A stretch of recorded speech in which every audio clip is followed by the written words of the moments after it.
Blood സ്മിയറും bone marrow സ്മിയറും നോക്കിയിട്ട് chronic lymphocytic ലുക്കേമിയയുടെ എല്ലാ ഫീച്ചേഴ്സും കാണുന്നുണ്ട്. എനിക്കും ആ കുട്ടിയെ ആദ്യം പരിശോധിച്ചപ്പോഴേ സംശയം തോന്നി. അതുകൊണ്ടാ ഡീറ്റെയിൽ ചെക്കപ്പിനായിട്ട് ഞാൻ ഡോക്ടറെ അടുത്തേക്ക് കൂട്ടിക്കൊണ്ടുവന്നത്. ഏതായാലും ഫസ്റ്റ് സ്റ്റേജ് ആയതുകൊണ്ട് കുറെയെങ്കിലും ഭാഗ്യമായി. ഇടയ്ക്ക് ബ്ലഡ് ട്രാൻസ്ഫ്യൂഷൻ നടത്തിയാൽ മതിയല്ലോ. എങ്ങനെയാണ് ആ കുട്ടിയോട് ഈ വിവരം പറയാ? സുഖമില്ലാതെ കിടക്കുന്ന അച്ഛൻ മാത്രമേ ആ കുട്ടിക്കുള്ളൂ.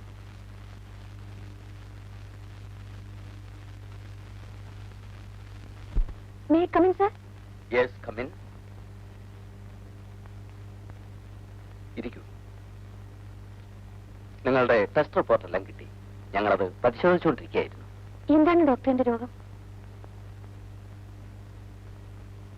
ടെൽമി ഡോക്ടർ, എന്താണെങ്കിലും തുറന്നു പറയും. പേടിക്കാനൊന്നുമില്ല.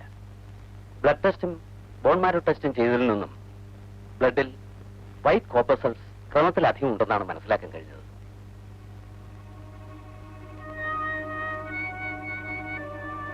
ഞാൻ പറഞ്ഞില്ലേ, പേടിക്കാനൊന്നുമില്ല. ഇപ്പോഴും ഡോക്ടറിന്റെ രോഗം എന്താണെന്ന് പറഞ്ഞില്ല. തുടക്കമാണ്. കാര്യമായ ട്രീറ്റ്മെന്റ് ഒന്നും ഇപ്പൊ വേണ്ട. ലുക്കേമിയ എന്ന് കേൾക്കുമ്പോൾ ആളുകൾ ഭയപ്പെടും. ഡോക്ടർ,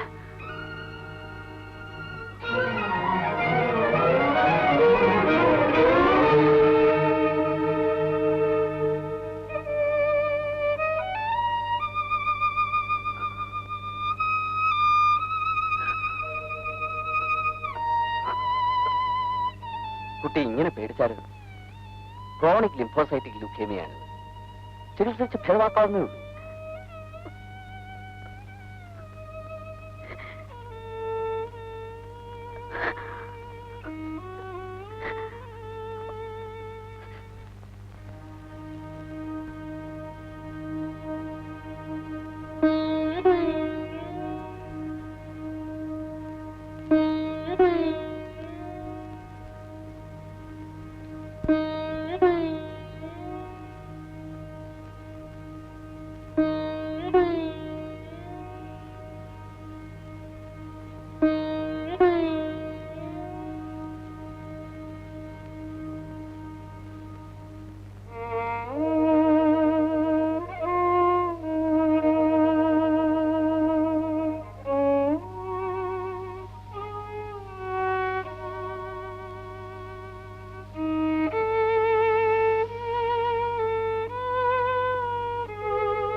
അന്ന് ഞാൻ ബാലേട്ടൻ എഴുതിയ കത്താണ് അങ്ങയുടെ കയ്യിലിരിക്കുന്നത്. കത്ത് കിട്ടിയപ്പോൾ തന്നെ ബാലേട്ടൻ എന്നെ കാണാനായി ഓടി വന്നു. ഞാൻ ബാലേട്ടന്റെ മുന്നിൽ എല്ലാം അഭിനയിക്കുകയായിരുന്നു.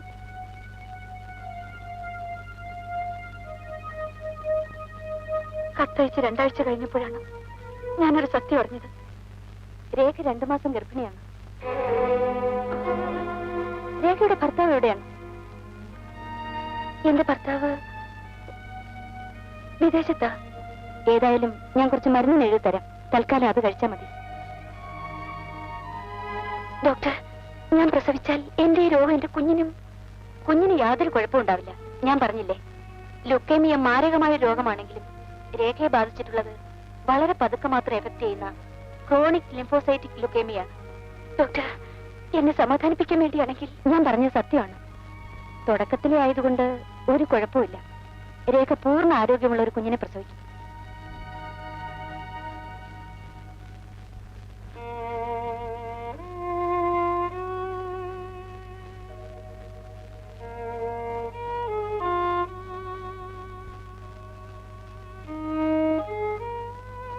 ആത്മഹത്യ ചെയ്യണോ വേണ്ടയോന്ന് ഞാൻ പലവട്ടം ആലോചിച്ചതാണ്. പക്ഷെ എന്റെ വയറ്റിൽ വളരുന്ന എന്റെ ബാലേട്ടന്റെ കുഞ്ഞിനെ നശിപ്പിക്കാൻ എന്റെ മനസ്സ് സമ്മതിച്ചില്ല. എല്ലാം ഉള്ളിലൊതുക്കി ജീവിക്കാൻ തന്നെ ഞാൻ തീരുമാനിച്ചു. എന്റെ വിവാഹവും എന്റെ ഭർത്താവിന്റെ ആക്സിഡന്റും ഒക്കെ ഞാൻ പറഞ്ഞ വെറും കെട്ടുകഥകളായിരുന്നു. ആ കഥകളിലൂടെയെങ്കിലും എന്റെ ബാലേട്ടൻ എന്നെ വെറുക്കുമെങ്കിൽ ബാലേട്ടന്റെ ജീവിതമെങ്കിലും രക്ഷപ്പെടുമല്ലോ എന്ന് കരുതിയാണ് അവസരങ്ങൾക്കൊത്ത് ഞാൻ ഓരോ കള്ളങ്ങൾ പറഞ്ഞുകൊണ്ടിരുന്നത്. എന്റെ ബാലേട്ടന് എല്ലാ നന്മകളും ഉണ്ടാവാൻ ഹൃദയം തുറന്ന് പ്രാർത്ഥിച്ചവളാണ് ഞാൻ. ഒരിക്കലും അങ്ങയുടെ മകന്റെ ജീവിതത്തിലേക്ക് കടന്നു വന്ന് അദ്ദേഹത്തിന്റെ സൗഭാഗ്യം തട്ടിപ്പറിക്കാൻ ഞാൻ ആഗ്രഹിച്ചിട്ടില്ല.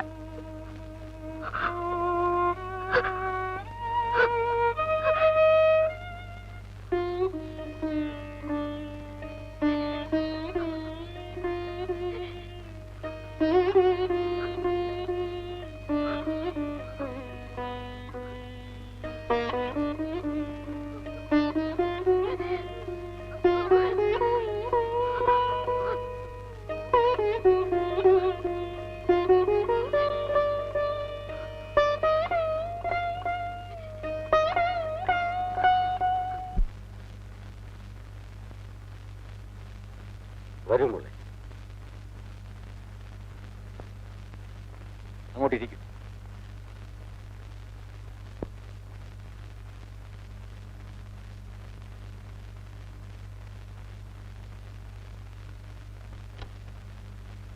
ബാലേന്ദ്ര, നീ ഞാനും കേട്ടതൊന്നും അല്ല സത്യം. നമുക്ക് തെറ്റുപറ്റി. നമ്മൾ എന്തിനാ മമ്മ ഇവിടെ വന്നത്? വെറുതെ. ഹായ്, രമ്യ മോളോ? മോളെങ്ങനെ ഇവിടെ വന്നു? മുട്ടയ്ക്കാൻ കൊണ്ടുവന്നതാ. ചേച്ചി ഇരിക്കും. മോൾക്ക് ചോക്ലേറ്റ് വേണം? ആ,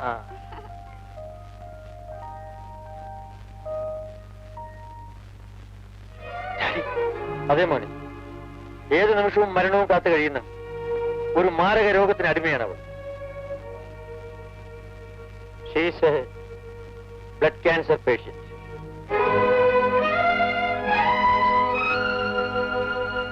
ഏതാനും വർഷങ്ങൾ മാത്രം ആയുസുള്ള തന്റെ ജീവിതം കൊണ്ട് നിന്റെ ജീവിതം കൂടി നശിപ്പിക്കരുതെന്ന് ആഗ്രഹിച്ച വലിയ മനസ്സുള്ളവളാണ് രേഖ.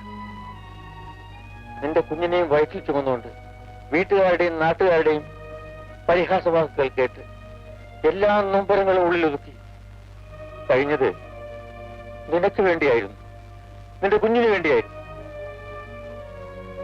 ഇനി 3 ദിവസമേ നിന്റെ വിവാഹത്തിന് ബാക്കിയുള്ളൂ.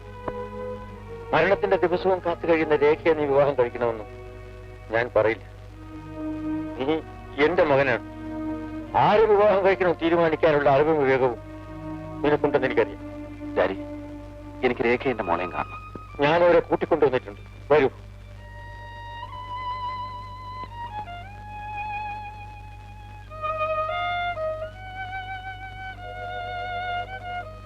രേഖ എവിടെ ഡാഡി? ഇവിടെ ഉണ്ടായിരുന്നല്ലോ. എനിക്ക് ഇനിയും ഇതുപോലെ 2 ചോക്ലേറ്റ് തരണം. എത്ര വേണേ തരാം മോളെ.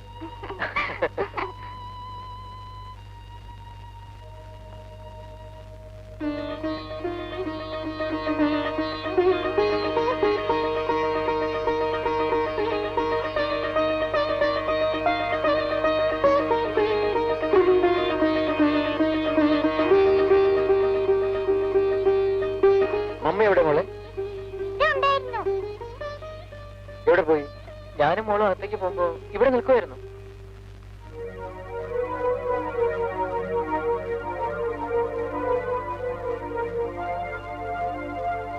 പപ്പ, രേഖ എവിടെ? ഇപ്പൊ ഓട്ടോറിക്ഷ കയറി പോണുണ്ടോ?